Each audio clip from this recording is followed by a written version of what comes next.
Bismillahirrahmanirrahim. Assalamu alaikum.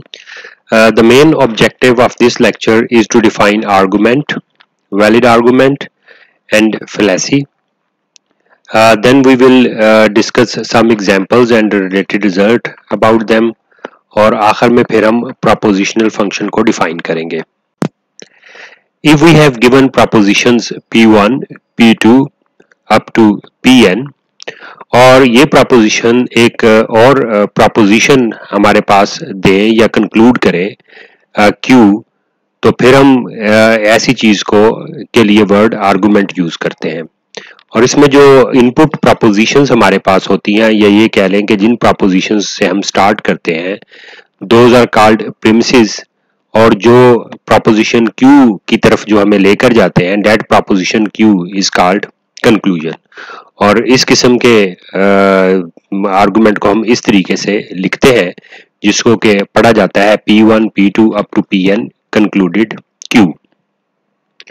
और logical argument या valid argument जो है उसको हम इस तरीके से डिफाइन करते हैं कि हम कहते हैं कि argument P1, P2, Pn concluded Q ये वैलिड आर्गुमेंट होता है जब P1, P2 up to Pn ये तमाम जो प्रीमिसेस होती हैं अगर ये तमाम ट्रू हो तो फिर हमारे पास Q भी ट्रू आए. दूसरे अल्फाज में अगर हम इनका ट्रुथ टेबल देखें, ट्रुथ टेबल में जब P1, P2 up to Pn तमाम जब ट्रू होंगी और उसी दौरान Q उसी ट्रुथ टेबल में इन तमाम की ट्रुथ वैल्यू के होते हुए Q भी अगर ट्रू हो तो such an argument is called a valid argument. और अगर ऐसा ना हो तो फिर ऐसा आर्गुमेंट जो है वो फैलेसी कहलाता है. मिसाल के तौर पर देखिए हमारे पास दो प्रोपोजिशंस हैं, एक P और दूसरी है P इंप्लाइज Q.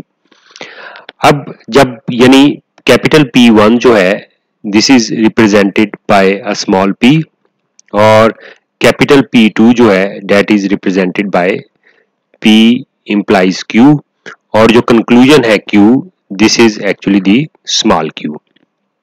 अब हम ये देखेंगे कि P और P इंप्लाइज Q कब कब ट्रू है. तो आप देखें यहां पर हमारे पास जो टेबल के अंदर आंसर आता है एक ये ट्रू और दूसरा ये दोनों ट्रू है. इसके अलावा ये ट्रू है, ये फॉल्स है, ये फॉल्स है, ये ट्रू है, ये फॉल्स है, ये ट्रू है. तो सिर्फ हमारे पास यही ऑप्शन है. इस दौरान जो कंक्लूजन है Q हम नोट कर सकते हैं कि वो कंक्लूजन भी हमारे पास ट्रू है. इस लिहाज से ये आर्गुमेंट जो है वो वैलिड आर्गुमेंट है और ये लॉ ऑफ डिटैचमेंट भी कहलाता है.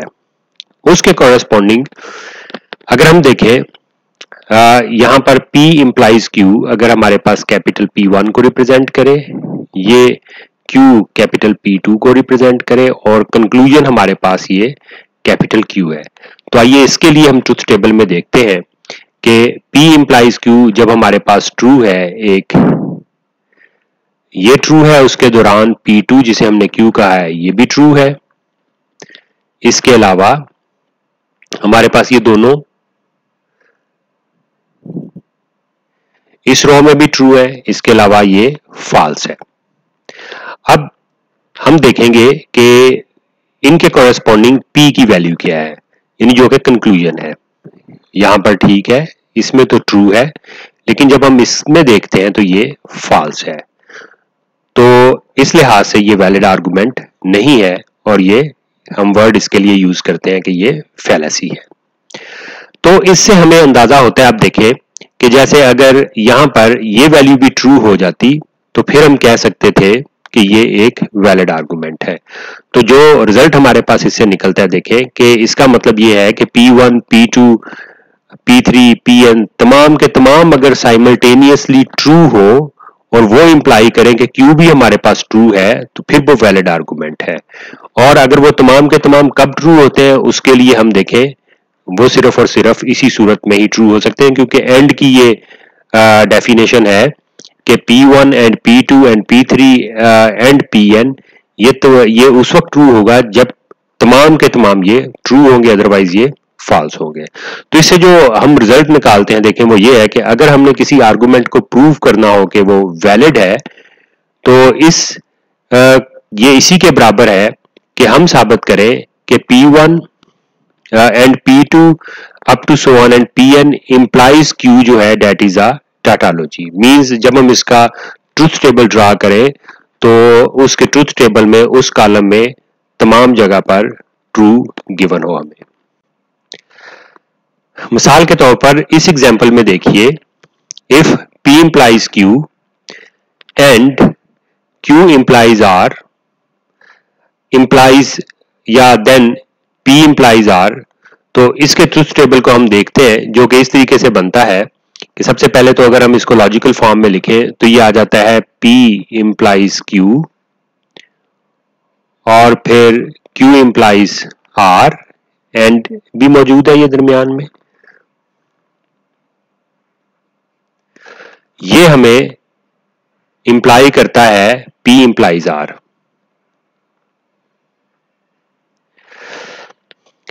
इसका अगर हम ट्रूथ टेबल ड्रा करना चाहे तो क्योंकि 3 प्रोपोजिशन या स्टेटमेंट है हमारे पास, तो उनको हम इस रो में तमाम पॉसिबल वैल्यू के लिहाज से देख लेते हैं। तीनों की आपस में जो टोटल पॉसिबल वैल्यूज बनेगी, P के लिए भी 2 ऑप्शन हो सकती हैं, Q के लिए भी 2 ऑप्शन हो सकती है ट्रू या फॉल्स की वैल्यू, और R के लिए भी 2 ऑप्शन हो सकती हैं। तो इसके टेबल में हमारे पास 8 रोज बनेगी। तो उसी लिहाज से हमने ये मेंशन किया है ट्रू ट्रू ट्रू ट्रू और फॉल्स फॉल्स फॉल्स फॉल्स। फिर इसी तरीके से Q के लिहाज से हमने कॉम्बिनेशन बना लिए true true false false true true false false, और लास्ट में हमने R के लिए true false true false true false true false. इस तरह लिखने का फायदा ये होता है कि जितने पॉसिबल कॉम्बिनेशन इनके आपस में ट्रू और फॉल्स के लिहाज से बन सकते थे वो तमाम के तमाम लिखे जाते हैं, कोई भी इसमें रेपिटेशन यहां पर नहीं होगी। अब हम अगर इसका ट्रूथ टेबल फाइंड करना चाहते हैं तो आप नोट करें कि अगर हम कन्वेंशनल मेथड यूज करें तो काफी बड़ा हमारे पास ट्रूथ टेबल बनेगा। इस लिहाज से हम अल्टरनेटिव मेथड यूज करते हैं जिसमें हम यहां पर P लिखते हैं, फिर implies Q and Q implies R implies P implies R, यानी ये पूरी की पूरी स्टेटमेंट में हर हमारे पास जो कहा जाता है इसके लिए हम वर्ड यूज करते हैं कि जो लॉजिकल ऑपरेशन है उसको हम एक कॉलम के कॉरेस्पॉन्डिंग लिख लेते हैं। पहले स्टेप के अंदर तो हमें क्योंकि जो गिवन है जिसमें के P की वैल्यू हमें गिवन है, Q की, फिर R और फिर P और फिर R, इनको लिख लेते हैं क्योंकि उनको सिर्फ हमने इसी कॉलम्स में से उठाकर यहां पर लिखना है। इसी वजह से हम इसको स्टेप 1 का नाम देते हैं यहां पर जैसे हमने लिखा है। इसके बाद नेक्स्ट स्टेप के अंदर आप देखें क्योंकि यहां पर ब्रैकेट्स है,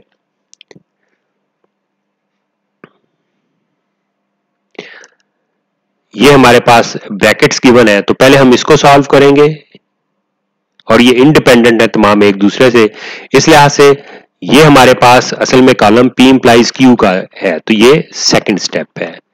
यहां पर इसी तरीके से ये भी सेकंड स्टेप होगा और इसी तरीके से ये भी सेकंड स्टेप होगा क्योंकि ये तीनों इंडिपेंडेंट है।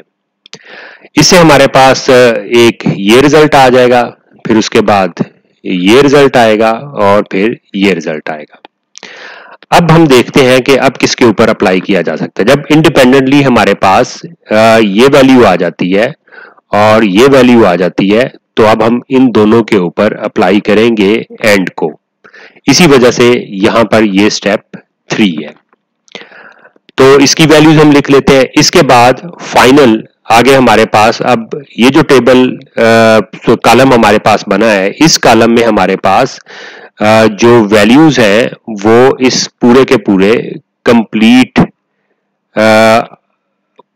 दूसरे लफ्जों में प्रोपोजिशन की जो है वो वैल्यू इस टेबल में गिवन है। तो ये हमें किसके साथ हम इसको मिलाएंगे, इसके साथ, क्योंकि सेकंड स्टेप में ये इंडिपेंडेंटली हमारे पास अवेलेबल था। तो ये इंप्लाई करेगा अब इस कॉलम को, तो उसकी वैल्यू इस कॉलम के अंदर हम लिखेंगे जो कि हमारे पास लास्ट 4th स्टेप है। तो ये हमारे पास देखें तमाम की तमाम वैल्यूज ट्रू आएंगी। इसका मतलब ये हुआ कि ये जो हमारे पास स्टेटमेंट है डेट इज अ टैटोलॉजी। अगर ये टैटोलॉजी है तो प्रीवियस थ्योरम के मुताबिक हमारे पास फिर P इंप्लाइज Q और Q इंप्लाइज R जो है ये कंक्लूड करते हैं P इंप्लाइज R को, और ये कहलाता है लॉ ऑफ सैलोजिज्म।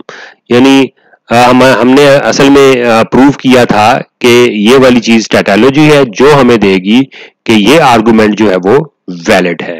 ये कंप्लीट जो इसके लिए हम वर्ड यूज करते हैं कि ये आर्गुमेंट जो है वो वैलिड है। लॉ ऑफ सैलोजिज्म के लिहाज से इस एग्जांपल को देखिए। अगर S1 हमारे पास एक प्रोपोजिशन है कि if a man is bachelor he is unhappy, और प्रोपोजिशन S2 है हमारे पास कि if a man is unhappy he dies young.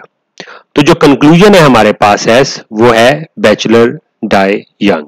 तो यहां पर आप नोट करें कि किस तरीके से हम कंसीडर कर रहे हैं कि ये हमारे पास S1 तो एक स्टेटमेंट है लेकिन वो सब स्टेटमेंट के ऊपर इन्हिसार कर रही है, जिसमें है कि हमारे पास P जो है वो इंप्लाई कर रहा है कि अ मैन इज बैचलर, या जैसे हमने यहाँ पर मेंशन किया है कि ये रिप्रेजेंट कर रहा है कि ही इज बैचलर। और Q स्टेटमेंट जो है वो हमारे पास इंप्लाई कर रही है कि he is unhappy. So here we are writing here कि Q इंप्लाई कर रहा है ही इज अनहैप्पी, और R हमारे पास इंप्लाई कर रहा है कि ही डाइज यंग। और ये तो दोबारा से रिपीटिशन है Q की। तो हमने R को यहां पर लिख दिया कि ये रिप्रेजेंट कर रहा है ही डाइज यंग। तो जो लॉ ऑफ सैलोजिज्म है उसमें हमारे पास ये स्टेटमेंट जो है ये मींस S1 है, और ये स्टेटमेंट जो है वो S2 है, और ये कंक्लूड कर रहा है S को। अब क्योंकि हमने पीछे प्रूफ किया था ट्रुथ टेबल से कि ये एक वैलिड आर्गुमेंट है, तो इस लिहाज से जो हमारे पास रिजल्ट निकलता है वो निकलता है P इंप्लाइज R, जो कि है if a man is bachelor he is unhappy. तो ये एक इस लिहाज से मिसाल है कि किस तरीके से हम लॉ ऑफ सैलोजिज्म जो है वो इस्तेमाल होता है लॉजिकल रीजनिंग के अंदर। Now we have the notion of propositional function, जो कि हमारे प्रीवियस जो नोशंस थी उससे डिफरेंट है। If we have given A is any set, तो फिर प्रोपोजिशनल फंक्शन या फिर ओपन सेंटेंस या कंडीशन जिसको सेट A के ऊपर डिफाइन किया जाता है, ये एक ऐसी प्रॉपर्टी होती है P ऑफ X, मींस जो X पे डिपेंड करती है और X एलिमेंट होता है A से।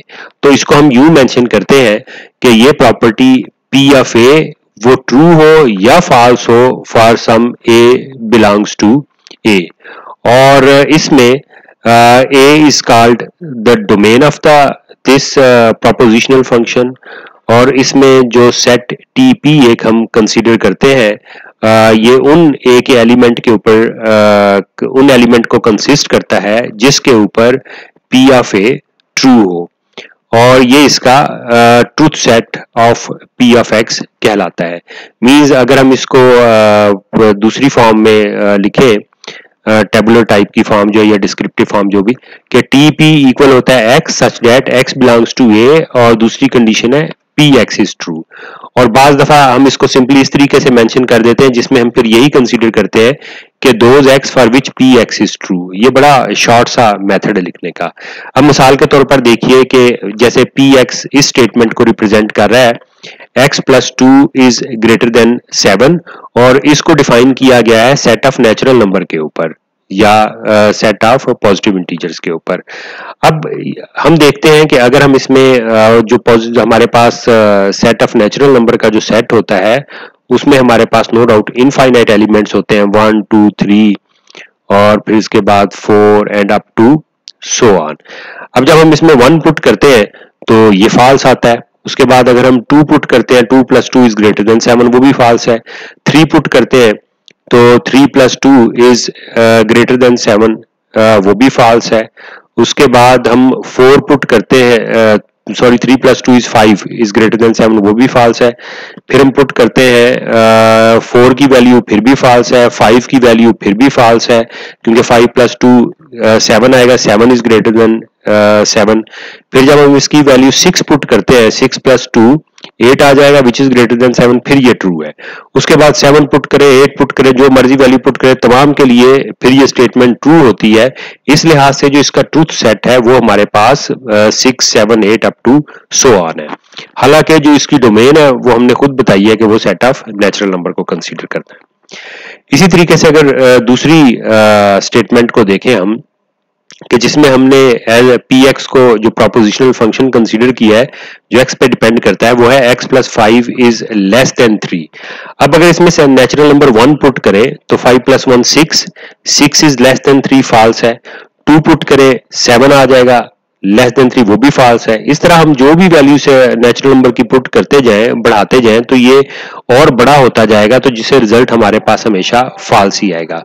तो ये भी इस लिहाज से इसका जो ट्रूथ सेट है वो एक एम्प्टी सेट है।